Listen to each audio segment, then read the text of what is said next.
توجہ سے سنیں، اسلام میں دو طریقے سے تبدیلیاں ہوئیں، محسوس اور غیر محسوس. یہ مثال تھی، یہ مثال اپنے ذہن میں رکھیں. پانی دو طرح سے آلودہ ہوا، فلٹر پلانٹ لگا، اس سے گزرے گا، پانی شفاف ہو جائے گا واپس. اسلام کے اندر دو طرح سے تبدیلیاں، تاریخ ہے، ہسٹری ہے، دو طرح سے ہوئیں. ایک طریقہ تو یہ تھا کہ مسلمانوں کے املاک جلائے، مسلمانوں کی کتابیں جلائیں، لائبریریاں جلائیں، لبنان میں واقعات ہوئے، ادھر ہوئے ادھر ہوئے، مغلوں کے دور میں ہوا، ہندوستان کی یہاں زمینوں پہ، بر صغیر کی زمین پہ ہوئے کئی واقعات تاریخ میں ہمیں ملتے ہیں. ایک طریقہ تو یہ تھا کہ مسلمانوں کے املاک اور ساری کتابوں کو جلانا، نقصان دینا، مسلمانوں کا قتل عام. ایک اسلام کو نقصان محسوس طریقے سے یہ پہنچایا. لیکن دوسرا غیر محسوس طریقہ تھا، وہ جانتے ہیں کیا تھا؟ زرپرست خطبہ، زرپرست بکے ہوئے درباروں میں حکمرانوں کے سامنے گھٹنے ٹیکنے والے.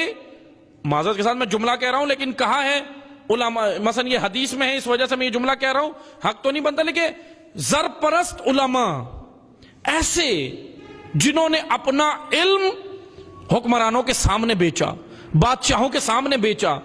انہی میں سے ایک شخصیت ہے، ہمیں ایک ایسی شخصیت ملتی ہے جو مہدی عباسی کے دور میں ہے. میں بس یہ نمونے کے طور پر، مثال کے طور پر بس میں آپ کو ایک یہ واقعہ بتا رہا ہوں، ورنہ ایسے کئی واقعات ہیں. مہدی عباسی منصور کا پوتا، منصور دوانقی خلیفہ بنی عباس میں سے ہے، خلیفہ بنی عباس ہے، اس کا پوتا مہدی عباسی. اس کے بارے میں یہ ہے کہ یہ کبوتر باز تھا، یہ کبوتروں کا بڑا شوقین تھا مہدی عباسی. اور یہ کبوتر مثلا یہ رکھتا تھا، پسند کرتا تھا پرندوں کا، کافی پرندے اس کو پسند تھے لیکن ان میں سے کبوتر باز یہ کہلایا ہے، تاریخ یہ کہتی ہے کبوتر باز تھا. اب یہ زرپرست ایک خطیب اور ایک عالم تھا. اس نے دیکھا کہ یہ مہدی عباسی کبوتروں کا بڑا شوقین ہے. اب اس نے کیا کیا، یہ آیا اس کی خدمت میں کہ حاکم کو خوش کیسے کیا جائے.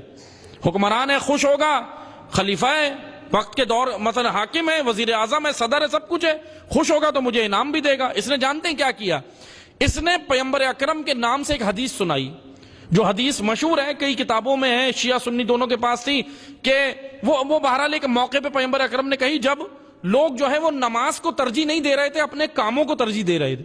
تو پیغمبر اکرم نے اس وقت کہا کہ نہیں ہے کوئی افضل کام سوائے نماز کے.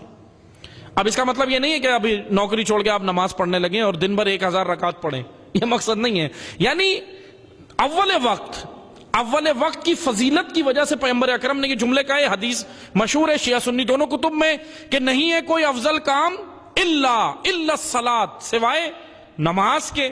وہ اس موقع پہ پیغمبر اکرم نے اس لیے کہی تاکہ نماز کی اہمیت بھی پتہ چلے، اور دوسرا جو لوگ نماز کے وقت پر دیگر کاموں کو اہمیت دیتے ہیں ان کے بارے میں پیغمبر اکرم نے کہا کہ آپ دیگر کاموں کو فوقیت مت دو جب اول وقت نماز کا داخل ہو جائے. تو اب توجہ سے سنیں پیغمبر اکرم نے کیا حدیث کہی. اصل حدیث یہ تھی نہیں ہے کوئی افضل کام سوائے نماز کے. یہ آیا، اس نے دیکھا کہ بادشاہ تو کبوتروں میں مگن ہے، مہدی عباسی خوش ہے، حاکم وقت ہے. اس نے کہا میں کیا کروں. اس نے کھڑے ہو کے کہا، پیغمبر اکرم نے فرمایا، الیعوذ باللہ، سنیں، پیغمبر اکرم نے فرمایا نہیں ہے کوئی افضل کام الا الطائر، سوائے پرندے بازی کے. الا الطائر، طائر، طا الف حمزہ را، طائر پرندے کو کہتے ہیں. اس نے کہا آپ جو کام کر رہے ہو یہی سب سے افضل ہے. مہدی عباسی اتنا خوش ہوا، اس کو انعامات سے نوازا. آپ مجھے بتائیں یہ کام کوئی جاہل کر سکتا ہے؟ جاہل نہیں کر سکتا، جو جانتا ہے وہی کرتا ہے، وہی کرتا ہے. یہ تھا اسلام میں غیر محسوس طریقے سے تحریفات کرنا.